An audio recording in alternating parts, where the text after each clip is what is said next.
Did you ever wish you could generate high quality images right on your own machine? Totally local, fully private, open source, no internet required at all.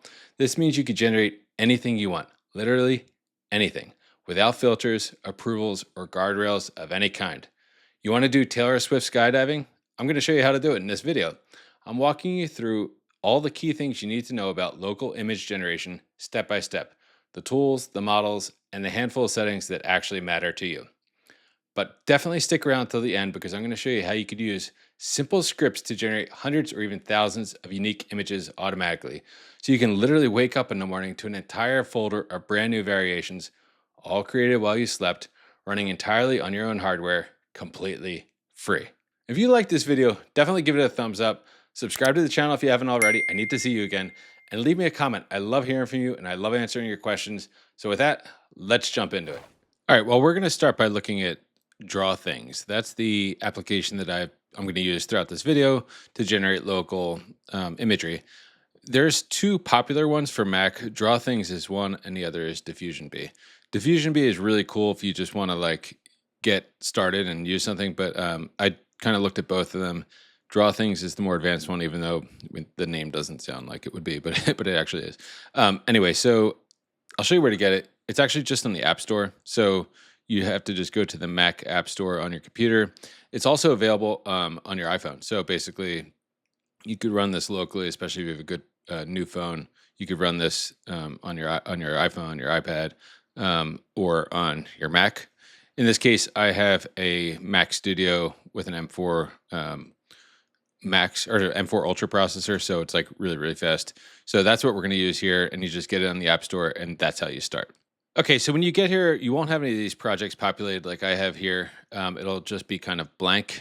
And the first thing you're going to need to do is to download a model. So basically, there's like a little settings thing here on the left. That's where you go to get your models. You can see the ones that I have downloaded here. And they provide a list of official models like Qwen Image 1, Qwen Image Edit, High Dream. I don't know if you've heard of that one before.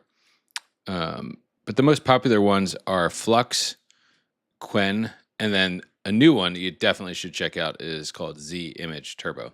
So I'm going to show you all those. And basically, when you get the model, it takes a while to download because these things are huge. Okay, so the models are actually stored in users, your username, library containers, draw things, data, documents, models. So it's kind of buried. But the point I was trying to make is these models are huge. So you can see Flux that's this one here, Flux 1 Dev. And I think that is the exact one, which is the bigger model, is 24 gigabytes. So it's pretty big. Qwen Image is 21 gigs. So these things take up a ton of space. And they're slow to download. So just be aware and be ready for that. But basically, that's how you get the models. If I was just going to get one, I would just get Z-Image. It's actually smaller. So let me show you here. Yeah, Z-Image is only 6 gigs. So it's like super performant, super small. I think it's from Alibaba. I'm pretty sure. Sorry, I had to ask the question. Z-Image is made by Alibaba's Tongyi Lab. So there you go. So it's a very efficient model. And it's really good. In my opinion, it's the best one for some things. So basically, I'll show you some more of the interface stuff. And the reason we're looking at this is because we want to be able to generate images locally on our computer, fully air-gapped, meaning like if we weren't online that we could do this. And it's fully private. We're just using our computer's processor. And so that's what this is all about. So basically, you just get your model here. We're going to do a Z-Image. There's a thing called a LoRa, which we're not going to talk about right now. And you have your resolution setting. So let's actually like go real simple here. I'm going to just do a square image. So on the left, I pick 1 by 1, and I'm going to say small. So that's 768 by 768. Get rid of all these upscalers and all this stuff. There's a great setting here that says try recommended settings. So we're going to do that. And that actually, you'll see it drops down the number of steps to just 8. And we'll just leave everything else the way it is. So and then they give you like a prompt already: war in space, laser, space station in space, blah blah blah blah blah. So let's just generate that and see what happens. So it'll tell you how long it's going to take to generate, and the first time it has to put the model into memory, so it's a little bit slower. But then after that, it generates them faster, especially if you like up this and you're like, hey, I want 5 of them. But in this case, we're just going to do 1, and you'll see it's going to say it's going to take 1 minute and 3 seconds. That's its estimate. So it dropped the estimate down to 36 seconds. So this is all happening locally on my computer. It's looking cool. And boom. So that's an image. No, that's locally on my computer. So the cool thing is you can do, the thing about Z-Image that I like a lot is that you can generate images of anything you want. And it's not censored. So basically, anything. And it also like recognizes people. So I could say like Donald Trump drinking a Dr. Pepper in the Oval Office, because we know he drinks Diet Coke. Let's see if it works. And there he is. I don't know if that's a Dr. Pepper can, but nonetheless, he's not drinking his normal Diet Coke. So anyway, that's that. That's how you can just do just generating an image. And if you wanted to do a few of them, you could just increase this number here. And then you could also do on the left here, you can say the steps. So steps are sort of like quality. And so the more steps, the higher the quality. So as you see here, it's kind of, the quality is not great. That's because we're just doing a few steps. And also our resolution is really low. It's 768 by 768. And I could, bump that all the way up and have a much higher resolution. Maybe this is bothering you. I probably shouldn't have picked him. Let me pick, let's do it. Taylor Swift, skydiving. I might go with more people. Anyway, we'll see if it looks like her. And the thing is, like, so a bunch of these other models will not, they'll censor the images as we generate them. And this one, Z-Image, will not. So that's why I recommend it for our purposes here. It's really cool. So I don't know who this, her tandem dive partner is, or jump partner is, but basically I think this looks pretty good. It's definitely her. So the quality's there, and that, that was generated in like 40 seconds. It's on my computer. So you can set the output directory for these. Okay, so you set the output directory here. There's this little thing under settings called Save Generated Media too. And so mine's just in my user directory, and then I created one called Image Gen. So you could see this here. So there's that one. Here's Trump, and then here's the one I did. So pretty darn cool, in my opinion. Image Gen is the one to go with if you just want to generate images. And then there's some other stuff to talk about, which I think is the most exciting thing of all. Okay, so like I said, Z-Image Turbo is the one to go with. I think it's the best, and it's brand new. I think it's like literally a few weeks old, maybe, not even. And right now they just have a generator. They don't have an editor. An editor is like where you can take an existing image and modify it. So Qwen has one called Qwen Image, and then 1.0, and then they have Qwen Image Edit, which is an editor. And Z-Image is just right now. I don't think the editor mode is out yet. They said it's coming, so I'll confirm.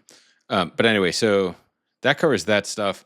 So you could just like use this like a normal image generator, like you would inside of Grok Imagine, or in ChatGPT if you're generating images, or if you're in Gemini and you're using Nano Banana. This all works the same way, and the difference is you're not generating on some server somewhere. And if you use Z-Image Turbo, nothing's going to be like, hey, you can't generate that image. You could generate an image of, as far as I could tell, anything you want. And even people.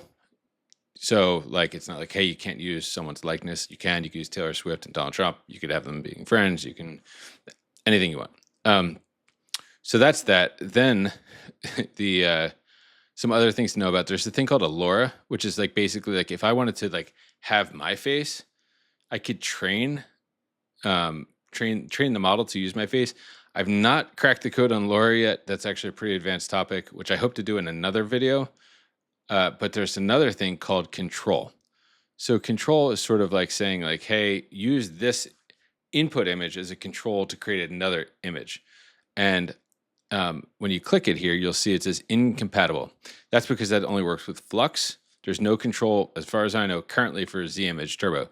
So basically, we can't do that. I believe we could do a LoRa, but again, it's like very, very brand new. So I'm not going to be able to show you that right now. But what I will show you is the thing that I find to be the most interesting of all, which is I was like, hey, wouldn't it be great? I got this computer. It's just sitting here. I go to bed at night. Wouldn't I like to just generate a ton of images and, pick the one that I think is the most interesting? The problem is if I type in Taylor Swift skydiving here and I generate like 50 images, it's going to be 50 images of Taylor Swift skydiving. But wouldn't it be cool if I could be like, hey, let me generate a bunch of images of Taylor Swift doing interesting sort of extreme sports and in different poses, doing different things and a bunch of variations to those things. And I was like, there's got to be a way to like take all these variables and create some sort of program that's going to do that. And I thought maybe I could do it with an MCP to draw things. Couldn't figure out how to do that. But you can do something. They have a scripting language, which is just like JavaScript. In fact, it says there's a little JS icon right there, JS scripts that lets you do that. And what you can do is then you can go ahead and create a script that will just generate tons of variations depending on how you train it. So, for instance, I'll just show you this one. This is movie posters. So what I have is like, a genre system, sappy romance, and then a bunch of titles that are generated, aesthetics. And this one's a 3D animated family movie. This one's a psychological horror movie. This one's vintage 1940s noir crime. This one's indie coming of age dramas, classics, etc. And then this program, what it does, if you just, I don't know if you could read this code and understand it or not, but it's basically just mixing these variables together to create iterations. And you'll see here, it's like this function runs and it says, hey, do 100 rounds. Okay, so the constant of total rounds is going to be 100. And then here's like a for loop. And it says basically like start off with rounds is 0. And we're going to run this thing. And for each time, this plus plus just means it's going to increment it. And then it increments the number of rounds. And then once it's done 100, then it's like, okay, we're done. But basically what it does is it mixes all these movie types and settings and titles and different things to create a bunch of output. And then so I could go to bed and I have 100 pictures, 100 images that are generated. So I'm going to show you what that looks like. So I'll show you the movie posters real quick. So we'll start with that. So these aren't like the best. I didn't spend a ton of time on these. And by the way, I didn't even write this code. I think I used ChatGPT or maybe Gemini to do it. And you could just, I'll give you I'll put one of the example scripts that you could just build off of that. But basically, Stanford says study in blue. I haven't even seen this one yet. So, I told it to do it in like a movie poster dimension. Stanford and the magic lens, the grand spectacle. So it's creating, now there's a lot of similarity. Obviously I could make it, create a bunch of different ones if I wanted to, but they're all slightly different. But what it's doing is it's just paper Stanford. It's just basically going through and creating versions. And this is all happening locally on my computer. So you could do this for anything you want. The sort of, it's all up to your creativity. So that's movie posters. I did another one for video games, which is like, it's so good. It's so not good. I don't really want to show you, but I'll just show you anyway. This one didn't come out great because I didn't spend enough time, but I have like different genres of video games and I want to create a mix and match of characters from a bunch of different universes together. So basically you could have like, Mario and, Zelda and different universes mixing and match. So I'll show you these. So you have Sonic and Link doing some sort of Beat Saber game with the interfaces, like Bugs Bunny's watching as we're doing like a Call of Duty type thing. But anyway, it's interesting. So like this is just a matter of getting good at writing that script. It's not a matter of the ability of the model to do it. And the cool thing about the Z-Image is that it's fast. So you could do a bunch of these. And then once you figure out what works, then you could increase the resolution. So one that I'm really happy with, oh yeah, here's one I did. I'll show you one more and then I'll show you my favorite. So I did like a swag one.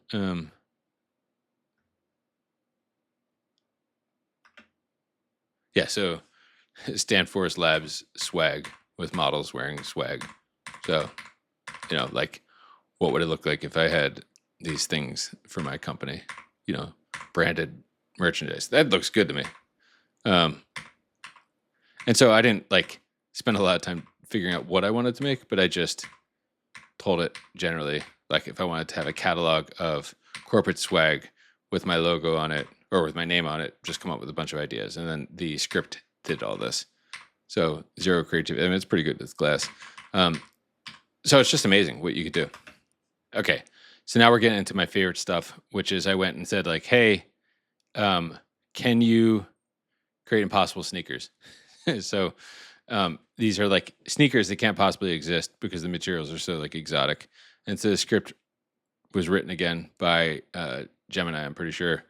And I created a bunch. I had it create a bunch of different ideas. I literally like didn't even really look at these things, but you'll see these are like there's this constant called uppers, which is the top part of the shoe, and it's like a dictionary or it's a list rather. So one is forged carbon fiber with a marble matte finish. The next one is liquid iridescent mercury that shifts colors, blah, blah, blah, blah. And so each of these like little things, one's the upper, one's the sole, one's the hardware, one's the environment. The environment's like where it's taken. And then it's basically just picking from those things and then like concatenating it together and creating a prompt for the generator. So I'll actually just run it real quick so you could see what happens. So you could see it running. And it says professional ultra detailed macro product photography futuristic sneaker collaboration Stanford Labs shoe features an upper made of quilted space blanket mylar in metallic gold. I mean, these are cool. So, and it'll just keep going until it has hundreds, I think. So there's what it came out. I mean, it looks great to me. Really interesting. So I have a whole ton of them that I generated. And that one we just did is only 960K because it was the resolution was smaller, but here's some bigger ones, which I think these look really cool. So, some misspellings, like you see SAR across the front there. But that looks amazing to me. So these are really cool. These are awesome. The spikes, I don't know how you'd walk, but either way. So these things are all generated on the fly using that script that I was telling you about. So that's to me the best use of this, and you can't do that so easily that I could find in Diffusion B. So that's why I think this program, it's got a name that's kind of funny, like called Draw Things. It really does quite a bit, and there's a lot of other stuff that we could talk about another time, like clip scores and image interpreter to interrogate to tell you how closely it was to the prompt and stuff like that. But like, this is just the meat and potatoes to get you started. So there's one last thing to talk about, which is the control stuff. So basically, if you go here and I say, hey, I want to turn on the control of this Flux control, you'll see it says incompatible. But if I go up here and I pick Flux as the model, it no longer says it's not compatible anymore. And then what that means is now the image that it generates will be controlled by an input image.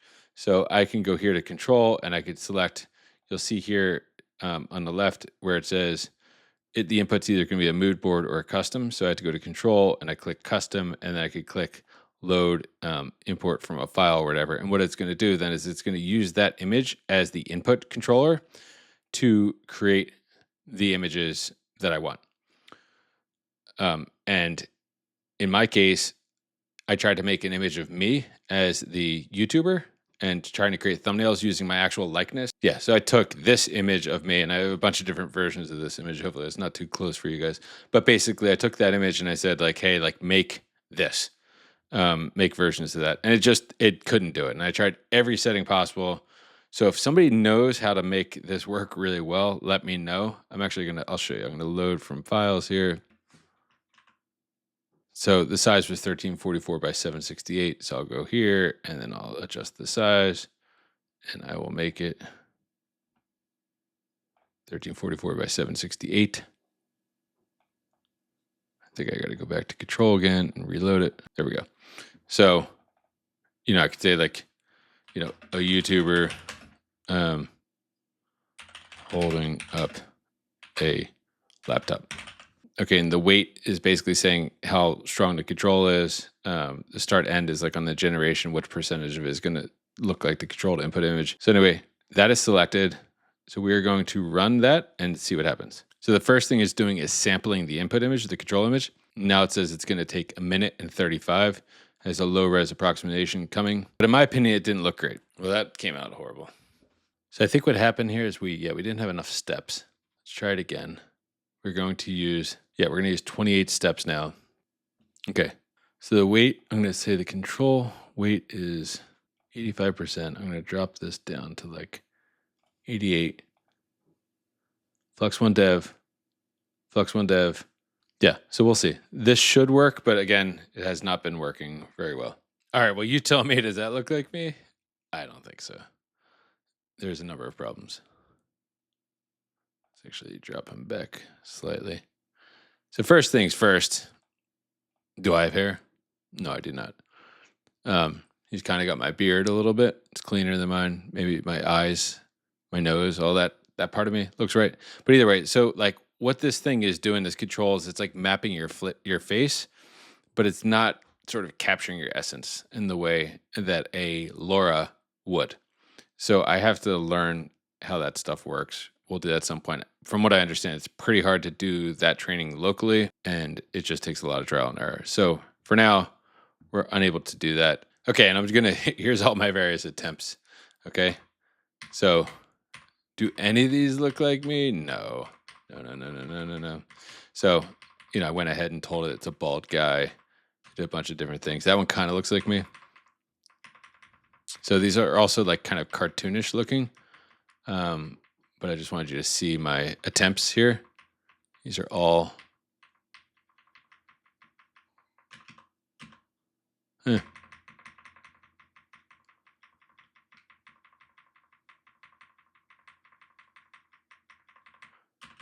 That's me, actually. There's me inside of a spacesuit that looks like me. So better. That's kind of. But it's just not good enough yet to use as a thumbnail. It doesn't know how to capture my essence. Some of them are close. But overall, not very good. This is me trying to figure out different methodologies. So higher resolution version of not me, but kind of like me in some version. So you guys tell me. I mean, it's me, so I'm like, okay, I know what I look like, but maybe I have no idea. Do these people look like me? Just let me know if you think it does. Anyhow, I'll flip through a few more and then we'll call it quits. Look at that. Old me. So basically, you could set up projects in here. Each project can have its own settings. I just recommend if you're going to do this, go ahead, download Z-Image Turbo 1. It's the best one. It's super quick. All the things that we thought looked good were Z-Image Turbo. And, unfortunately, you can't do that control stuff, but that's okay. The scripting works great inside of Draw Things. So if you have some ideas, just go in and like talk to Gemini, talk to ChatGPT and be like, hey, this is what I'm trying to accomplish. I'll give you like a paste bin of the code that I used on this sneaker one. And then you could use that as a starting point and be like, hey, create me a script that's like this. And then it'll give you the code. And then you just go in, you go to scripts, you hit plus up here, you give it a name, you hit add, and then you'll see here, now it's just empty. There's all this, that was just some instructions. So you basically just delete all this, paste your new script in, and you're good to go. And then you just run it. If it doesn't run, that means there's something wrong with your script. You're going to have to go back and forth a couple of times with the LLM to figure it out. But basically, I'll give you the one that works, and you could tweak it. But theoretically, you can do thousands or tens of thousands of images sort of programmatically through a script, create a lot of randomness, and get some unique and creative things. So anyway, I really like Draw Things. I think it's awesome. for local image generation. I like the fact you could run it all night, and there's a lot of stuff out there that we still got to look into for this, but hopefully you guys like this stuff. And if you like this video, please go ahead, hit subscribe, give this video a thumbs up for sure, because that helps me, and leave me a comment so I can get back to you. I love hearing from you guys. It makes my day. And this one was fun to watch, or sorry, this one was fun to make. Hopefully it was fun to watch. And I look forward to seeing you guys around. So thanks for watching.